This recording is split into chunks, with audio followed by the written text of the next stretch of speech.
Comenius, Plants, Praefatio pro oimion, Theophrastus and Taxonomy, beginning with classification of plants as a whole. While the term taxonomy was only introduced in the 19th century, we can say Aristotle was a taxonomist. Aristotle systematically identified, named, and described the different animal species. Above all, Aristotle was the original master of classification. Theophrastus did the same for plants. One way to give modern perspective to Aristotle and Theophrastus is to consider what they did in their inquiries with respect to the four components of modern taxonomy: description, identification, nomenclature, and classification, always keeping in mind that this is a formal framework utterly foreign to them. We're going to do this in 3 stages. In this presentation, we'll look at how the Parens Botanices classified plants as a whole. As he sought to bring order to the vast diversity of plant life, he began by defining the universal parts of plants and then trying to figure out what seemed to be their most natural broad divisions, just as Aristotle had done for animals. Then we'll look at how he named and described individual plants. Finally, returning to classification, we'll consider within his broad division of plants how or whether he recognized natural groupings at the level of family, or genus and species. Having decided on and defined what the universal parts of plants are, Theophrastus tells us what's next.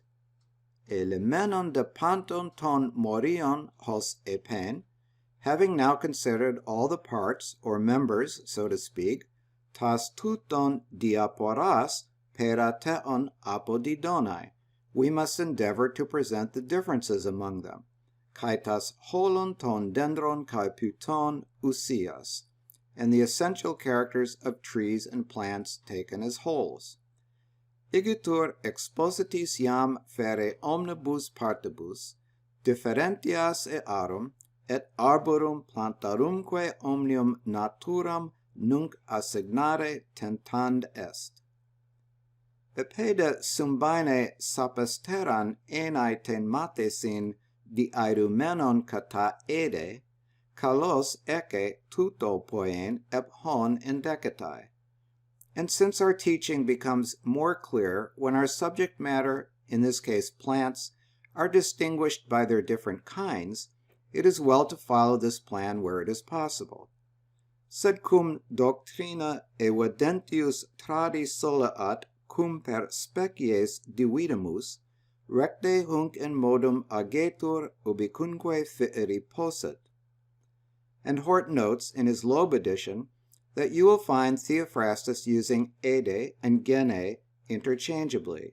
We translate eidos and genos variously as kind, type, species, or class. And for plants, what are these ede or gene? Now we have possibly the most important sentence in Theophrastus. So animal, a drum roll please.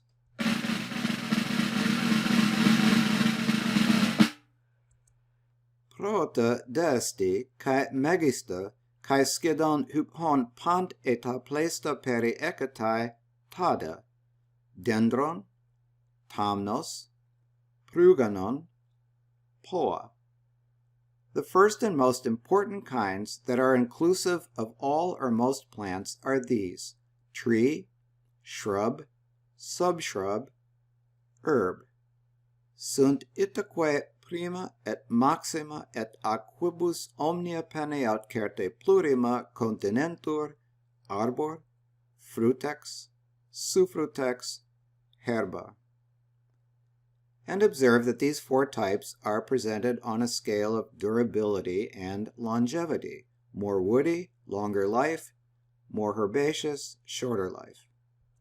The wording of this sentence may remind you of his almost identically phrased declaration of the most fundamental plant parts. Esti de mere prota kai megista kai koina ton pleston tada, risda, kaulos, akramon, clados. Theophrastus's declaration of the four fundamental kinds of plants mirrors and has the same stark simplicity as his declaration of the four most fundamental plant parts. But how much of this classification is new with Theophrastus? Theophrastus never discusses his methods of research, analysis, and synthesis. He only gives us the results. So we must make educated guesses about what is new and what is borrowed. What is new, in Green's conjecture, is, first, treating the suffrutescent growths we call subshrubs, or simply bushes, as a distinct group. He did this, Green thinks, based on his analysis that the lower part in these plants is woody and represents a shrub, while the upper part, which bears more scattered foliage among the flowers and fruits, is herbaceous.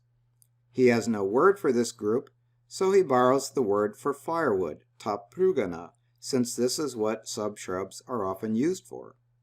Second, Theophrastus defines these four groups with specific criteria, and for the first time synthesizes them into a single comprehensive classification scheme of all vegetative life. Dendron menun to aporistes monostelikes, polycladon, ostoton, uk el apoluton, hoion, elaa, aporistes monostelikes, suke, aporistes monostelikes, ampelos, aporistes monostelikes. A tree is a thing which springs from the root with a single stem, many-branched and knotty, and it cannot easily be uprooted. For instance, olive, fig, vine. Arbor est, quod ab radice, caudice simplici, ramosum, nodosum, nec facile dissolubile assurgat, quae olea, ficus, vitis. Tamnos de to aporistes polycladon, hoion batos, aporistes polycladon, paliuros, aporistes polycladon. A shrub is a thing which rises directly from the root with many branches. For instance, bramble, Christ's thorn, frutex ut rubus, paliurus. The many branches rising directly from the root give shrubs a thick appearance, and the root tam in tamnos and in words like hoi tamees and the adverb tama means thick. Pruganonda to aporistes polystelikes, kai polycladon, hoion, kai tumbra, aporistes polystelikes, kai peganon, aporistes polystelikes. A subshrub is a thing which rises from the root with many stems as well as many branches. For instance, savory, rue. Latin suffrutex ut saturea, ruta. Poada to aporistes puloporon pro ion astelikes, hu hokaulos spermoporos, hoion citos, aporistes astelikes, kai talakana, aporistes astelikes. An herb is a thing which comes up from the root with its leaves and has no main stem, and the seed is borne on the stalk, for instance, grain and pot herbs. Herba, quod ab radice foliatum sine caudice provenet, semenque caule fert, ut frumenta et olera. In effect, Theophrastus has created what scientists call a dichotomous or single-axis identification key, which we can use to assign plants to one or the other of his classes. Is there a stem, a stelikos? No? Then the plant is astelikes, completely non-woody, an herb, a poa. Yes? Then is there only one stem? Is it monostelikes? No? Then it's polystelikes, a subshrub, a pruganon. Yes? Then are its branches close to the ground, aporis des Polycladon? No, then it's a tree, a dendron. Yes, then it's a shrub, a thomnos. Despite their precision, though, Theophrastus goes on to say that these definitions must not be accepted rigidly. Deida tus horus hutos apodekestai kai lambanen hos tupoi kai epitopan legomenus. Eniagar isos ep alaten doxea, tade kai paraten agogen aloiotera ginestai kai ekpainen tes pusaos, hoion. These definitions, however, must be taken and accepted as applying generally and on the whole. For in the case of some plants, it might seem that our definitions overlap, and some under cultivation appear to become different and depart from their essential nature. Sed definitiones it acapi probarique debent, ut notis ac lineamentis quibustam quasi in universum a nobis subsignentur, etenem mutare non nulla suapte natura fortasse appareant, quaedam etiam ob culturam divers effici atqua sua natura discedere. And he proceeds to give several examples. One example is the very Christ's thorn that exemplified the shrub. Etide malon, tut esti malon megathos lambanusi paraten agogen, agnoi, kai ho paliuros, kai ho kitos, host homologumenos tauta ginetai dendra, kai toi tam node gestin. And so still more do the chaste tree, Christ's thorn, ivy, increase in stature under cultivation, so that, as is generally admitted, these become trees, and yet they belong to the class of shrubs. Sed longe magus, id est magus ampliorum magnitudinem ob culturam capiunt, vitex, paliurus, hedera, ut procul dubio arbores hae efficiantur, quamquam frutices sint. So Theophrastus's primary division of ta puta is into tree, shrub, subshrub, and herb. But he also factors into the discussion some important secondary distinctions. Dia de tauta hosper legomen uc acribologe teon toi horoi ala toi tupoi lepteon tus aporis mus. For these reasons, then, as we are saying, one must not take a too precise definition, and don't you love that word acribologeteon? We should make our definitions typical, tupoi. Quas obres, quem ad modum diximus, non exquisita artaque ratione, sed potius rudi quadam nota et formula definitiones accipi debent. Epe caetas diareses homoios, for we must make our distinctions too on the same principle, nam et divisiones modo simili capiendae sunt, hoion himeron, agrion, ut urbanarum, silvestrium, the distinction between cultivated and wild plants, carpoporon, acarpon, fructiferarum, sterilium, fruit-bearing and fruitless, anthoporon, ananthon, floriferarum, floricarentium, the distinction between flowering and flowerless, aepulon, pulobolon, perpetua virentium, folia perdentium, evergreen and deciduous. These secondary distinctions must also not be defined rigidly. They can vary, for example, by locale and climate, and he gives examples.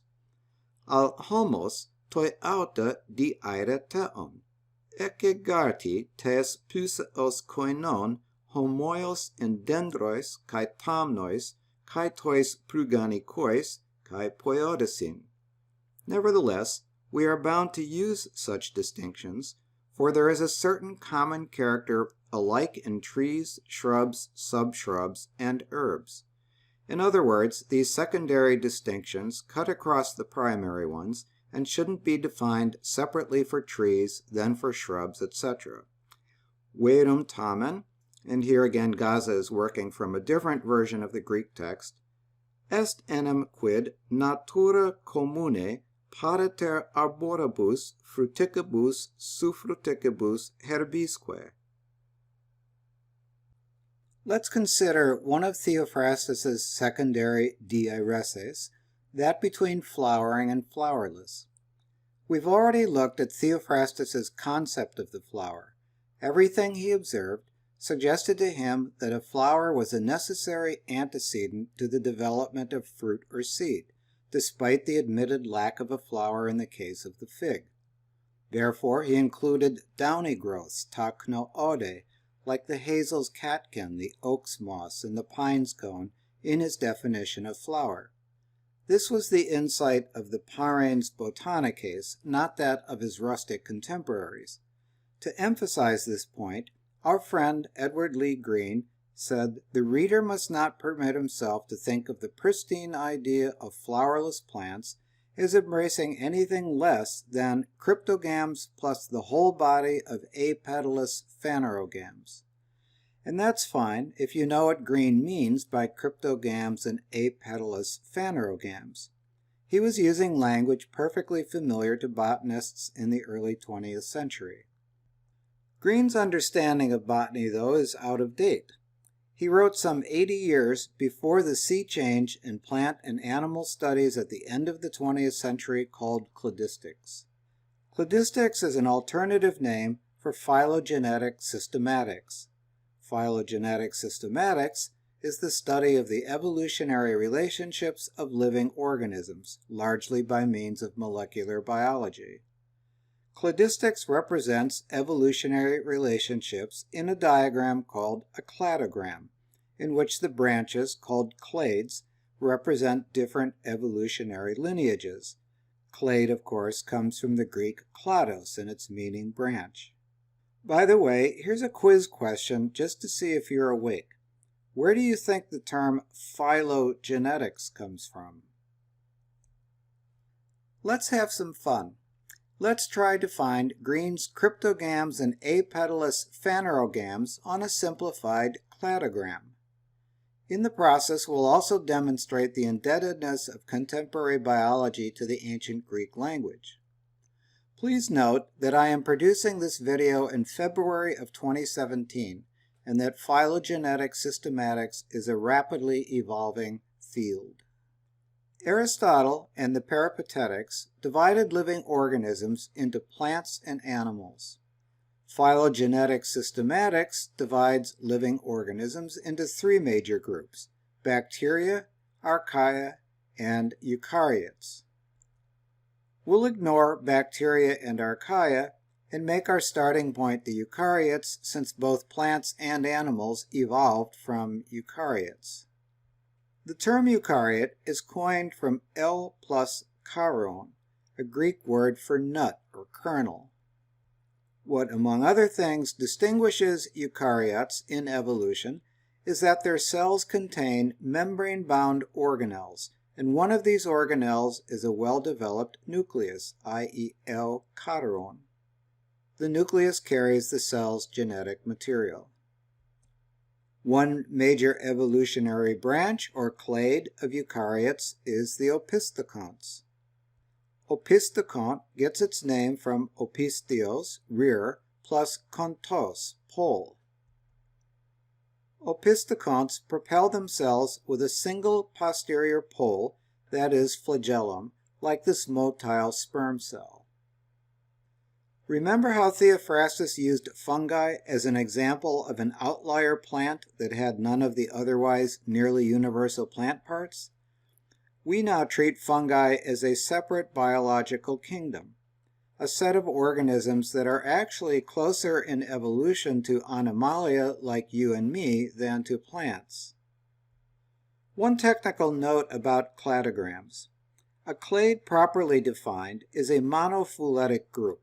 a group that consists of a common ancestor and all its descendants. For example, in Taxon 1 on the left, the shaded area is a monophyletic group that consists of the common ancestor B and all its descendants. A paraphyletic group, by contrast, has a common ancestor but not all the descendants of that ancestor. In Taxon 3 on the right, the shaded area is a paraphyletic group because it has a common ancestor A but not all of A's descendants. This is a fundamental distinction, and we'll see an important example of it later. The clade of eukaryotes we are interested in are the Plantae. In 2005, scientists studying the origins of photosynthesis defined a group of organisms they named Archaeplastida, which for our purposes we can simply treat as an alternative Greek name to the Latin Plantae. The term plastid was coined by the 19th century German naturalist Ernst Haeckel from plastos, molded, from plato, to mold. A plastid is another type of membrane-bound organelle of the eukaryotic cell, the name plastid coming from the supposed malleability and shape of these organelles.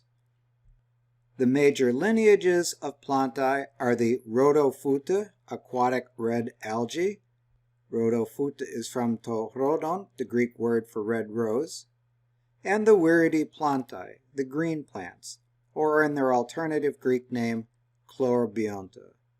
Of course, you know from your study of gems that the green emerald is chloros, Latin viridis. One branch of the Viridiplantae are the mostly aquatic green algae. The green in the Viridiplantae comes from one type of plastid, the chloroplast, that is central to photosynthesis and is one of the major defining characteristics of Plantae. The red algae also have chloroplasts, but in addition they have an accessory pigment that gives them their red color. But by far the greatest number of plant species are the branch of Viridiplantae called embryophytes. Embryophytes are the clade of all land plants. In phylogenetic systematics, when there is an evolutionary change from a pre-existing what is called ancestral state to a new what is called derived state, the derived state is called an apomorphy, apomorphe, a deviation from form. An apomorphy is an evolutionary novelty. Certain apomorphies constituted the major adaptations that enabled formerly aquatic green plants to survive and reproduce on land, in the absence of a surrounding water medium. One such key apomorphy was the evolution of the embryo and its maturation into a diploid sporophyte. This is the embryo in the name embryophyte, from Greek embryon, a young birth or fetus, from bruo, to swell or teem with. The haploid gametophyte and diploid sporophyte are the two phases of the so-called haplodiplantic life cycle of land plants called the alternation of generations. To learn more about that, you'll have to take an advanced biology class. We'll simply dish you up the Greek salad and move on. Haploid from haploos, single-fold, thus simple. Gam in gametophyte and gamete from hogamos, marriage. Zygote from tos dugon, yolk. Mitosis from homitos, warp thread. Diploid from diploos, twofold. Sporo as well as sperm from spero, to sow. And meiosis from the comparative meon, less. Aquatic plants versus land plants is another classification Theophrastus made while discussing differences among plants based on locality. Haidetoiautai, that is Diaporai kata topus, doxayan an genikontina poien korismon, hoion en udron kai kersion, hosperipiton stoion. Such differences, that is, differences by locality, would seem to give us a kind of division into classes, for instance between that of aquatic plants and that of plants of the dry land, corresponding to the division we make in the case of animals. Tales autem differentiae, id est per locos, generalem quandam facere distinctionem posse videntur, ut terrestrium atque aquatilium, sicuti in animalium genere. Estigar enia ton puton, ha ut dunatai me in hygroi stein, de eretae de allocat allogenos ton hygron, hosta tamen in telmasi, tada in limnais, tad in potamois, tada in aute te talate puistae. For there are some plants which cannot live except in wet, and again these are distinguished from one another by their fondness for different kinds of wetness, so that some grow in marshes, others in lakes, others in rivers, others even in the sea. Sunt enim plantarum quaedam quae non nisi in humidis vivere possunt, namque alae secundum aliud genus humorum discernuntur, ut alae in paludibus, alae in lacubus, alae in fluviis, quaedam etiam in ipso mare nascuntur. Tade uc in huda ti dunamenas den, ud holos, ala dioconta tus xerus topus. There are others again that cannot live at all in water, but seek out dry places. Quaedam degere in aquis minime queunt, sed arida loca persecuntur. To recap our journey so far, we've moved along the evolutionary path from eukaryotes to plants, to green plants, and within green plants to land plants. In Green's equation, the pre-scientific, or what he calls primitive notion of flowerless plants included both cryptogams plus all the apetalous phanerogams. So let's drill down within the land plants in our simplified cladogram to locate these cryptogams and apetalous phanerogams. What are cryptogams? We saw that gam, in words like gametophyte as well as cryptogam and phanerogam, comes from gamos, the Greek word for marriage. Carl Linnaeus ran wild with this metaphor of plant marriage. We'll learn more about this when we get to Linnaeus in our botanical history. Linnaeus famously created a sexual classification system that divided plants into 24 classes based on their number of stamens and pistils. The last of his 24 classes are the cryptogamia, literally secret marriages, meaning plants that reproduce without flowers or seeds. Plants we know today reproduce by spores. Linnaeus subdivided the cryptogamia into 4 groups.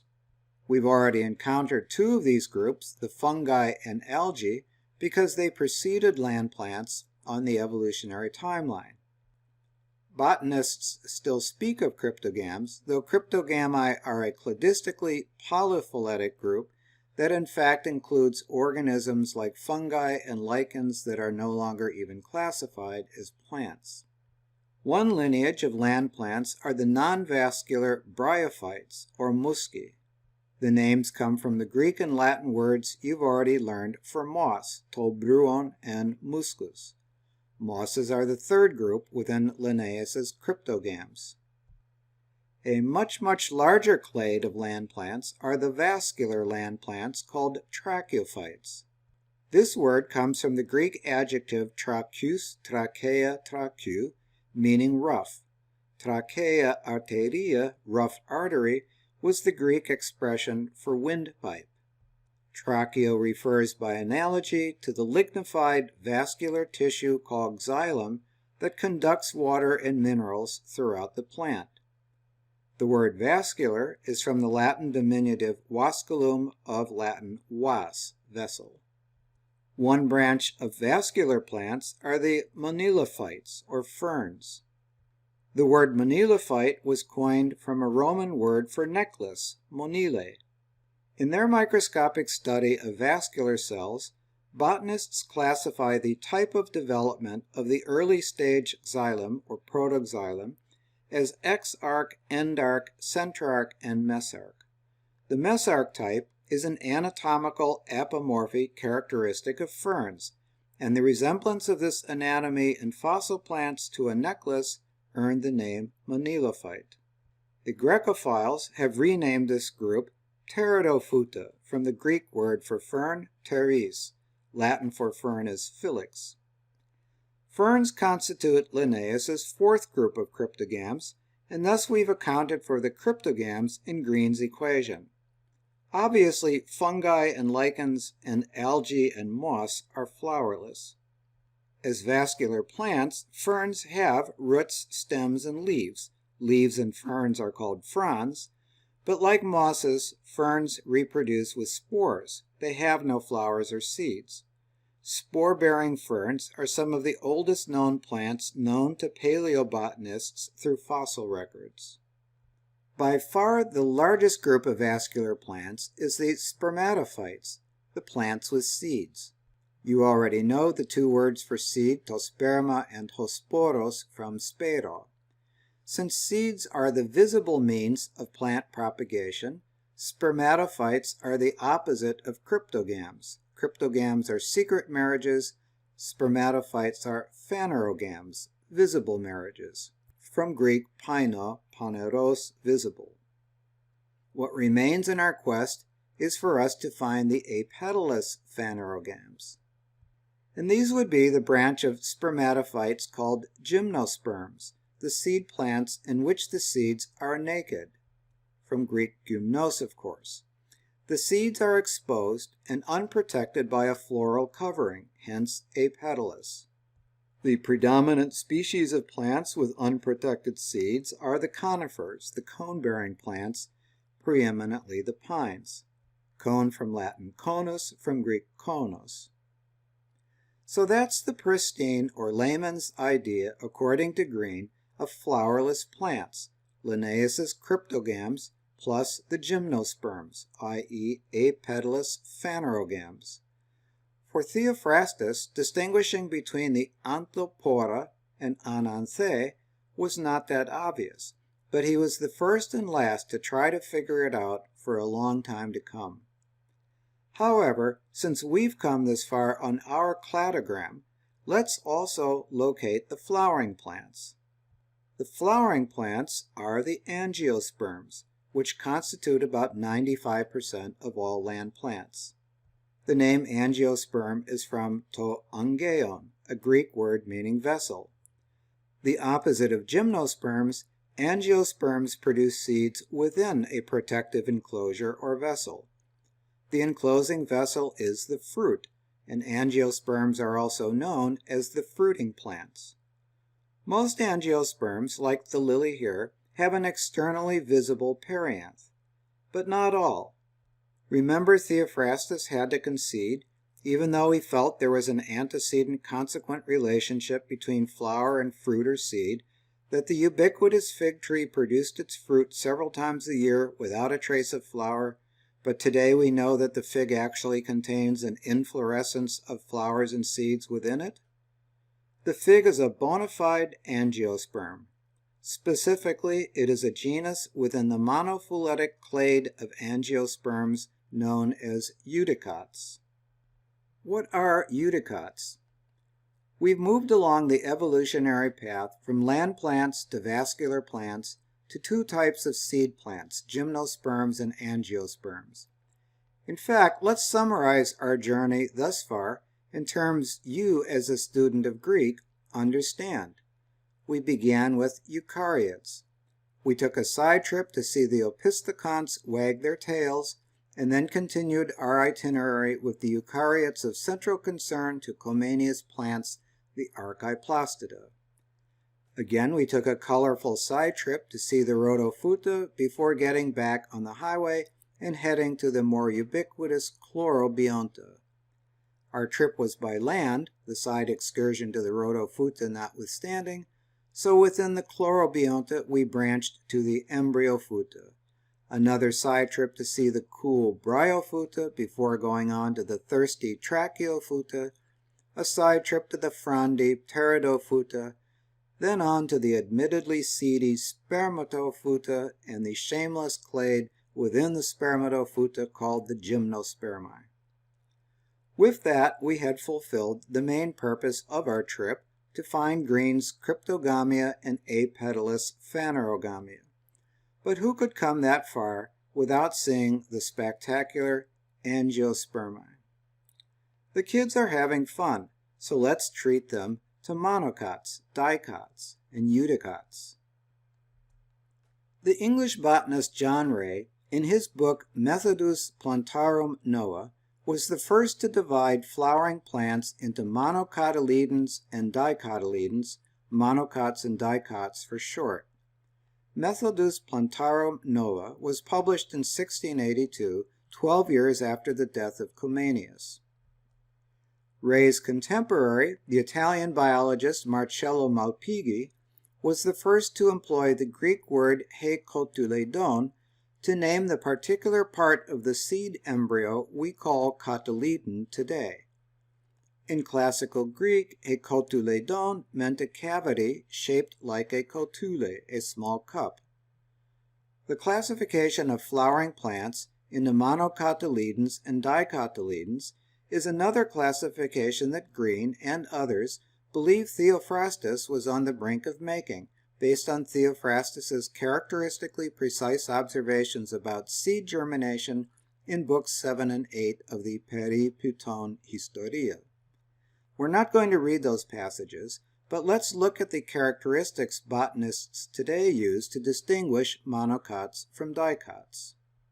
A seed consists of at least 3 basic parts as shown in the drawing of an avocado seed on the left: the outer protective seed coat, the endosperm, which is the seed's primary food store, and the embryo. While still inside the seed, before germination, the embryo grows what Malpighi and Ray described as a folium seminalium, a seed leaf, which Malpighi called the cotyledon. The seed embryo also has a hypocotyl and a radicle. Upon the seed's germination into a seedling, the radicle becomes the seedling's root, the hypocotyl its stem, and the cotyledon its leafy sprout. Monocots have 1 cotyledon, dicots 2. If you look carefully at the drawing of the avocado seed on the left, you'll see it as a dicot. The photo on the right shows a monocot and a dicot sprout. That is the definition of monocot and dicot, but John Ray realized this was far from an incidental distinction, and monocots and dicots have other characteristics that usually make it easy to distinguish them. The root of a monocot is fibrous, spreading, or, as in the aerial root of the orchid on the left, adventitious. Adventitious comes from Latin ad venire. Something is adventitious when it is added to or superadded onto something where you wouldn't expect it, like a root that is actually above ground. The root of a dicot is a taproot, as in the hibiscus on the right. By the way, these pictures and some other screenshots on this slide are from a YouTube video from Amrita University in India. Monocots have weak stems, which you can visualize in the orchids and grain crops and grasses that comprise about half of the monocot species. Dicots have strong stems, or in some cases both weak and strong stems. Remember that flowering plants are tracheophytes, i.e. they are vascular. If you take a cross-section of the stem of a flowering plant, you'll see vascular bundles distributed throughout the ground tissue or parenchyma in a monocot, while the vascular bundles in a dicot are arranged in a ring around the ground tissue. The leaves in a monocot are sessile, that is, they have no supporting stalk. The leaves in a dicot have stalks, that is, petioles. Venation is the pattern of veining on a leaf. The veins are unparalleled on the leaf of a monocot and are reticulate or netted on a dicot.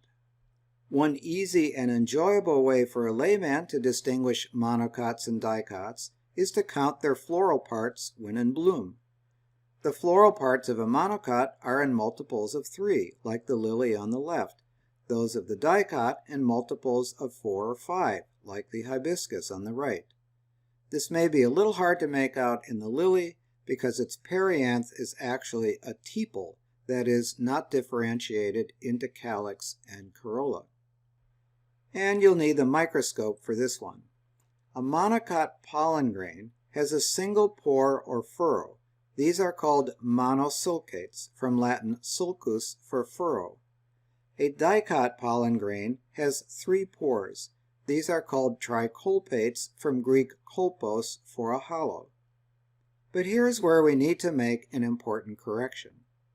Recall that in phylogenetic systematics, a clade is defined as being a monophyletic group, a taxon under study that is believed to consist of a common ancestor and all its descendants. This is a key distinction in cladistics, since a paraphyletic group does not accurately portray evolutionary history. Since the 1990s, DNA sequencing has confirmed that monocots are indeed a monophyletic group, but that the group of flowering plants historically classified as dicots is not. Since biologists prefer to deal in monophyletic groups, they have dropped the classification dicot and placed the great majority of dicots that are monophyletic into a clade they call eudicots, true dicots. The distinguishing apomorphy of eudicots is the tricolpate pollen. The Angiosperm phylogeny group, or APG, is a group of international systematic botanists who try to reach consensus on the taxonomy of flowering plants as new phylogenetic research comes flooding in. They have published 4 incremental versions of a classification system, the first in 1998 and APG4 in 2016. Rather than the 2-part division going back to John Ray of monocot and dicot, there are now 4 primary clades of Anthopora. A group of 3 orders called the Basal Angiosperms, basal referring to their position at the bottom of the cladogram, representing the earliest point on the evolutionary timeline. An example are water lilies like the Nymphaea lotus. The Magnoliids have 2 cotyledons and were part of the former dicot classification, but as you can see, they now constitute a separate and older clade. In fact, the eudicots are sometimes called the non-Magnoliid dicots. An example is the Magnolia virginiana, photographed, not by me, in the lovely Chanticleer Gardens very near my home. The monocots, which comprise about 22% of the angiosperms, and the eudicots, which comprise the great majority, about 75% of the angiosperms. Theophrastus's primary classification of plants as a whole into trees, shrubs, subshrubs, and herbs is based on plant form, visible to the naked eye. It is the great difference in plant form, the systematic botanist Mark W. Chase writes in his introduction to John Ray's Methodus Plantarum Noah, that probably make the first impression as one starts to disentangle that great mass of green. In fact, John Ray, despite saying that in his opinion the monocotyledon-dicotyledon distinction is the first and by far the best distinction of plants, ex hoc seminum divisione summi potest generalis plantarum distinctio, et atque meoidicio omnium prim et long optima, Ray nevertheless adhered to tree, shrub, herb as his primary classification. Post-Ray, post-Linnaean advances in taxonomy rendered this classification suspect because too many closely related species manifest themselves across these forms. Phylogenetic systematics has rendered it scientifically useless.